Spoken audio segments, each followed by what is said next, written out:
January 20th, 2025. We had just arrived in San Juan, and honestly, we felt a little weird coming here right now. Puerto Rico is caught between gentrification, over-tourism, and the fight to preserve its culture. And I'm sure some people aren't exactly happy to see even more tourists show up. Now, we're not naive. As travel creators, we know we could be part of the problem. But people are going to visit anyway, so the real question is, how can we do better? Thankfully, we met Felix, someone who's showing us a side to the city that blends both tourist spots and local gems. So with that, welcome to San Juan.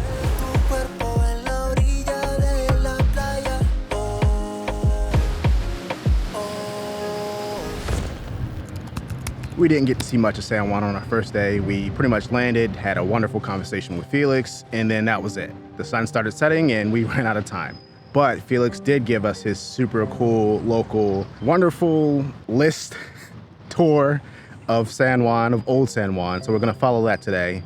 And it has a lot of places that we hadn't even thought of going to. So this should be kind of fun. So the first stop on his list, he said, start at the Totem Plaza. This is like a totem that is made of soil and pottery and ceramics from all over the Americas. More specifically, this towering 40-foot monument represents the same fragments found at Taino sites around Puerto Rico. It was created as a symbol of origins, of the collision between the indigenous people of the island and the European colonizers. What do you think? It's kind of weird if you look up at it because you can see the clouds moving behind it, so it's like makes you dizzy. Yeah.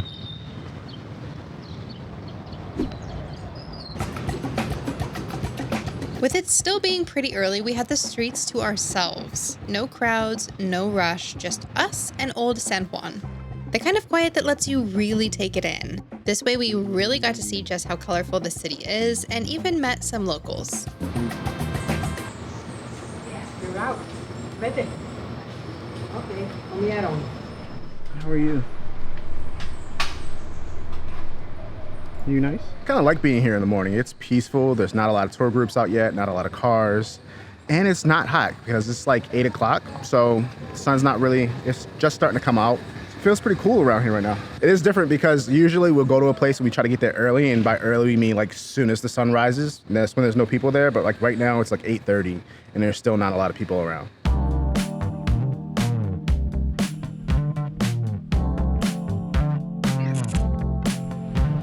So the second thing he said was to find La Rogativa. This is the statue of the miracle. And in an effort not to butcher this story, I'm gonna let Felix tell it. At one point, it was either the Dutch or the British side or somebody from Europe. They lined up the horizon with ships, that were going in, they were going to attack. So the locals noticed that there were so many ships, they outnumbered the locals were like 3 to 1. They knew, it was certain death because they knew they were coming in, they didn't have the firepower. So the church, the clergy, starts making a procession, especially when they walk around the streets praying for whatever. The invading forces, then they had torches. So the whole city lights up because everyone's in the street, women, children, with torches. They were just praying, Mm-hmm. So the invading forces, they see the streets all lit up. So they think, oh, wait a minute, that's more a people. bunch of people. Oh my god. And they retreated. Wow. And that's history, that's true. I'm just gonna apologize in advance because we've been stopping every 5 minutes here in Old San Juan, not for the history, the architecture, or anything like that. It's mostly for the cats. All of them, everywhere.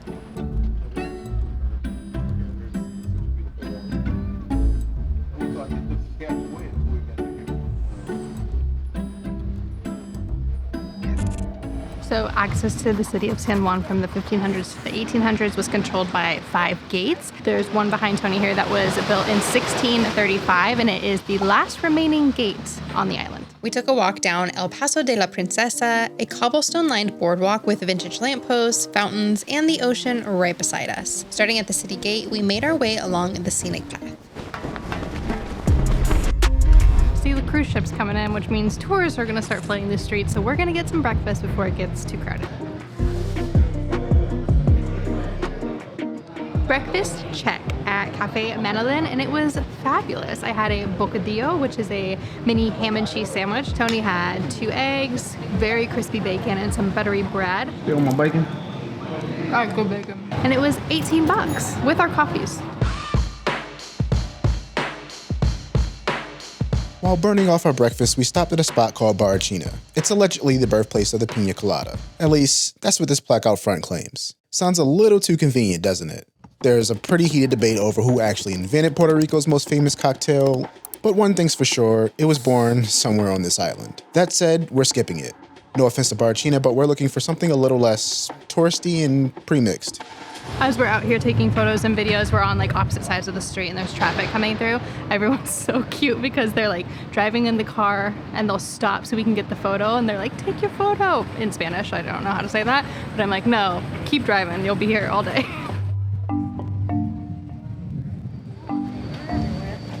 I think this might be a thing with me going to pigeon parks in every country we visit. But I found the pigeon park. They got a nice little playground and everything though. Look at that. Honestly, I'm just trying not to get pooped on. It's kind of a neat little park though. Oh, excuse me, do not, your butthole is facing me. Oh my God, do not. So maybe I should explain. At the southern end of Calle del Cristo, you'll find the Pigeon Park, a quiet, sun-draped courtyard perched atop the city walls. It's no surprise the real locals here are the pigeons, hundreds of them. They flutter in and out of the holes at the old stone walls like they own the place, cooing in unison, waiting for a handout. There are little houses. They all live in these little pigeonholes. And if you got a Hitchcockian fear of birds, maybe sit this one out.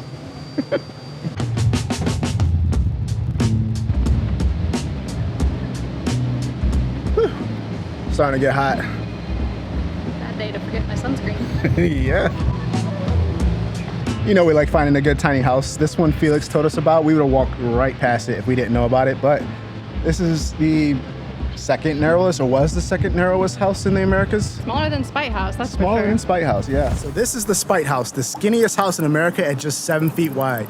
We actually stopped here last time we were in Alexandria, but what we didn't know before is that this is just one of a couple Spite houses here. He said it's not currently occupied, but a family has it to kind of have an heirloom. He did say it's really beautiful inside, but I have no idea what it looks like. Yeah, this whole little area is like really nice. It's got plants outside and they're all beautiful and colorful, and it's hot. Really hot. I'm sweating. And there's no better way to beat the heat than some good old ice cream. That might just be my excuse to get some ice cream, but it is hot, so this will be refreshing. The gelato ones are made with milk, and the sorbets, they are going to be made with water. Oh, perfect. Okay. You said this was ice cream? Yeah, that's going to be wow. ice cream covered with white chocolate and cornflakes. Ice cream that looks like chicken. I thought they were selling chicken boxes and ice cream, and I was like, that's a weird combination. No, this is ice cream. Oh, that is so weird. Ew. Some drumstick ice cream. I have no idea if this is gonna taste good. Oh man. Okay. How do you even bite into this? Like regular chicken?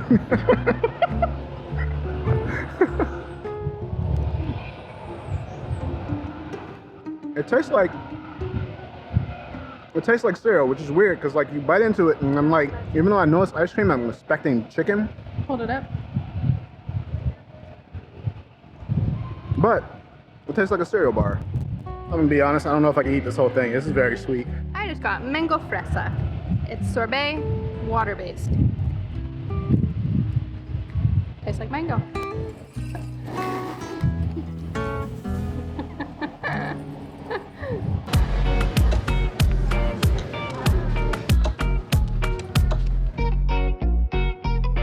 I've never been to a city quite like this where the ocean is right there. It's not a beach town. It's just the city and then ocean right there. I don't know how else to describe it other than right there. Look, right there.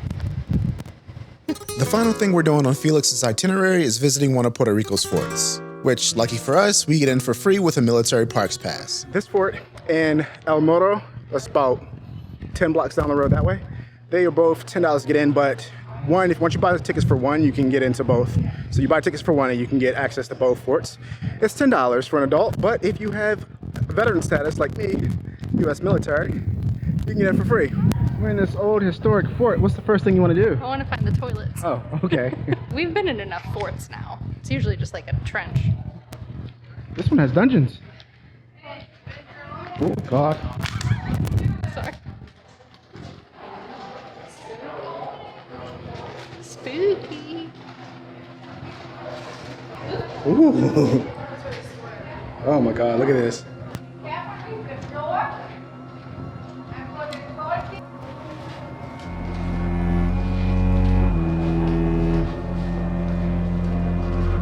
It's quite windy right now, especially at the top of the fort.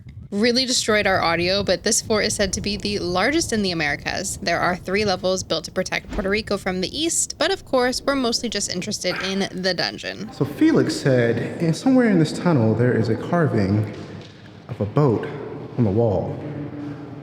Let's see if we can find it. It's a little claustrophobic. I can't imagine walking through here in like 1600s soldier garb. Like, Or prisoner down here. stinky. Yeah. The artwork wasn't that hard to find. I thought this would be more of a Where's Waldo type of adventure, but it's behind glass. These ships on the wall, they think might have been drawn by a Spanish captain who was held in here before he awaited his execution. Hey. Yeah. According to this placard. For mutiny. We walked down to El Morro. It was about a 10-minute walk, but we also parked in this area, so we didn't feel the need to explore both forts. But this fort has a huge field where it looks like families hang out for picnics.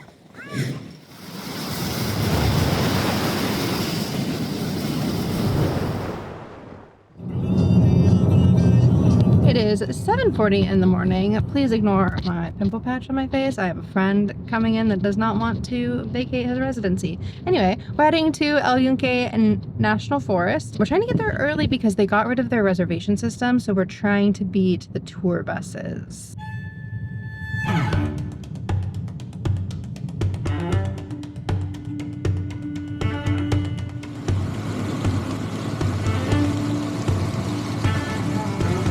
So we're inside of El Yunque, we're on Road 191. I just wanted to stop and show you this information map because if you don't download it, you can come stop on points like this and see these, but this is where we're at. And so we're gonna go up, probably see one of these waterfalls, and then maybe make it to the tower up here. It is raining, so hopefully there's not a lot of people here today. I mean, it's a rainforest, so you should expect it to rain, but we might have this place to ourselves.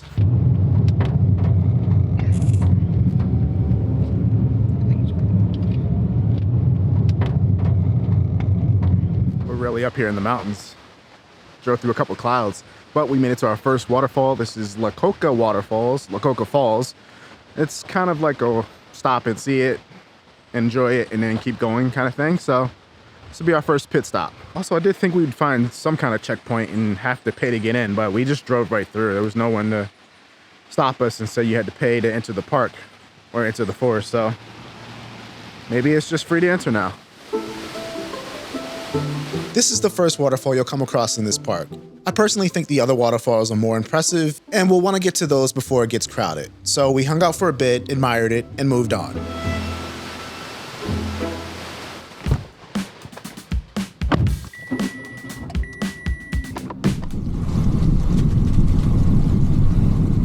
We continued to Juan Diego Falls just as the rain started to pick up. Well, not the most ideal conditions. The rain started dumping as soon as we parked. I'm gonna have to put this camera away so it doesn't get soaked.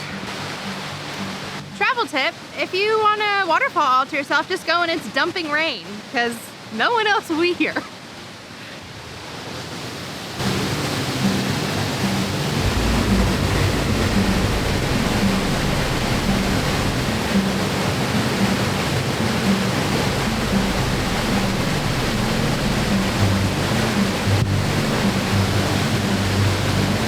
Minutes at the waterfall, and this is now the parking area. If you follow our videos at all, you know what I'm gonna say, but get here early. Not to mention that a lot of spots have a 30-minute limit.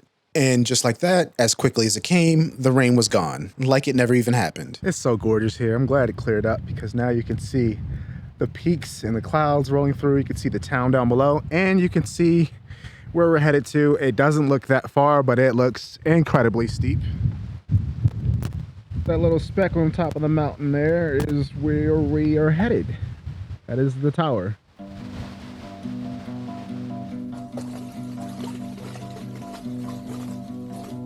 I'm sure I'll look this up later, but is it pronounced Mount Briton, or Mount Brighton? I feel like we're saying it wrong. So if it's however you pronounce it, just leave us a comment and correct us kindly, because we're still learning.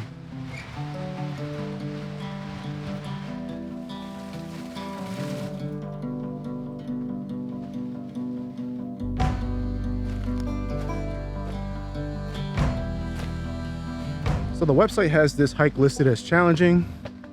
Wouldn't necessarily call it challenging. It might be a little slick with the rain, but it's all paved and it's just a uphill climb. I might be more inclined to call this hike moderate. The hike is, however, a little longer than it sounds.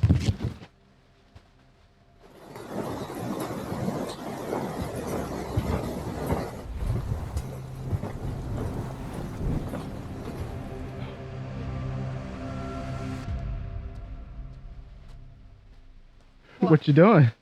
Feels less challenging cardiovascularly if you go backwards. And because my legs are stronger than my heart is.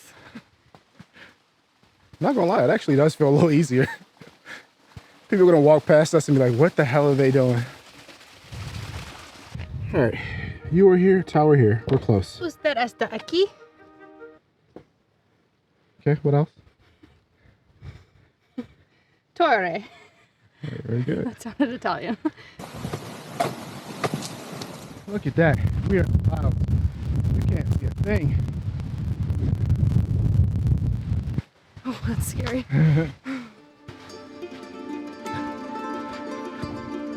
Made it. Well, almost. Last step is climbing the stairs to the top. Check out this view. That's a little scary. As far as views goes, being above the rainforest is up there, even with the cloud coverage.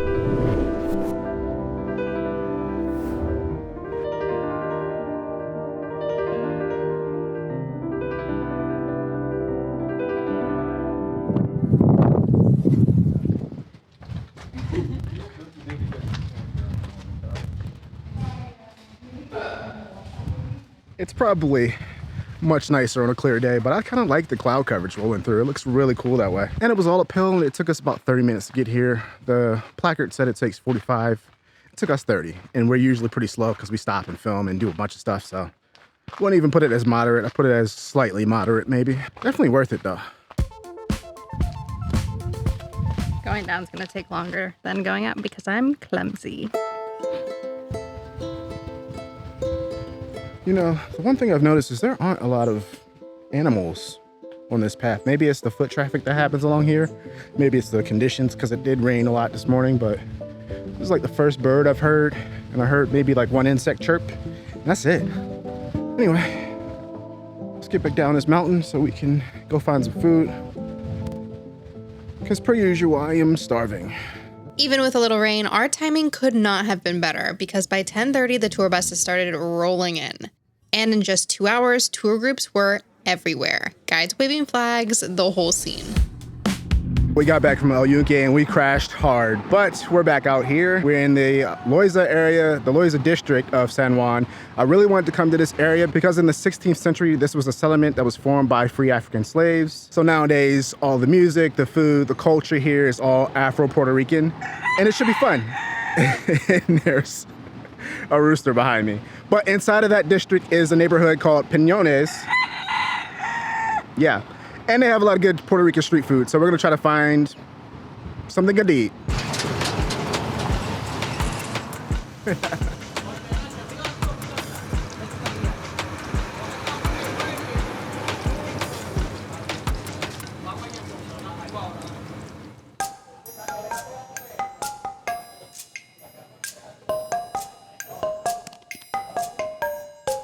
Okay, so this area is supposed to be known for their fritters. So we got a codfish fritter, seafood, and a chicken. You get chicken or beef? I'm gonna get ground beef. And ground beef patty. I feel like we haven't had seafood in a really long time. The last would be like in Maine when we had a bunch of lobster rolls, if you're not counting the fish and chips in the UK.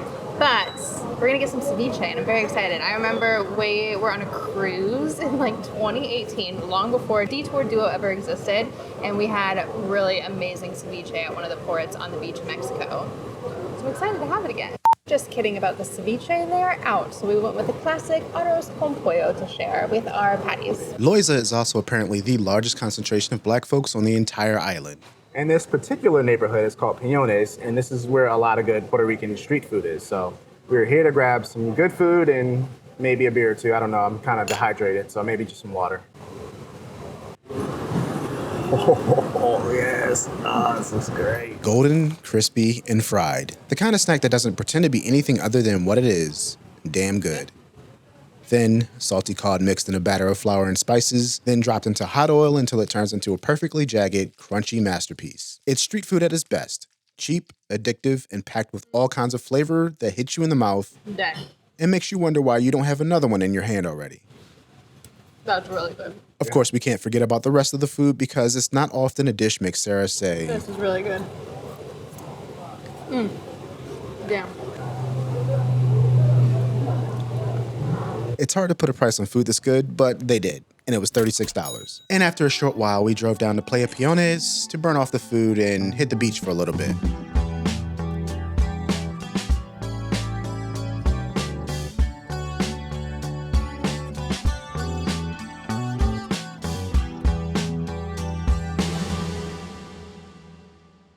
So we just had breakfast at a spot called Pinky's. First impressions of the place, it looked really touristy, but Felix recommended it and said the food was really good, and man, was it. Wow. I had a strawberry banana papaya smoothie and then a Mallorca sandwich with ham, cheese, egg, and bacon. Thing was delicious, man. And then Sarah got a nice coffee, and then she got the Pinky sandwich, which also had ham, egg, and cheese, and avocado and some sort of sauce on it. Also very good. No, it's a good meal when you have to put your hair back. A lot of things in the menu, like 6 eggs, 4, like Yeah. Where are you going to attack this from?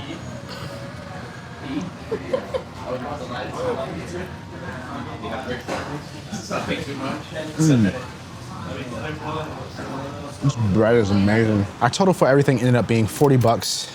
And I think I would eat there again, honestly. It was well worth it. Anyway, now that that's over, we are packing up. We're gonna move over to the west coast of the island for the next couple of days. And then I think the next time you'll see us will be on Monday because I cannot leave this place without any dancing. We're gonna have to try and find the Bamba and Plenta dancing on Monday night because I don't wanna get on a plane and say we didn't get to do that. So that's the next time you'll see us. Or so I thought. We did not end up making it back to San Juan on Monday night, but I'll explain that in the next video. For now, let's hit the road. I think we came here looking for a vacation, but we're leaving with a good set of rules for travel. Eat local, venture outside of Old San Juan, talk to people, and more importantly, listen to their stories. We enjoyed our couple of days in San Juan, but the city is just the beginning. Now it's time for us to see how far we can make it around the rest of the main island, to the mountains, the coasts, and the other towns that make up Puerto Rico. We'll see you in the next one.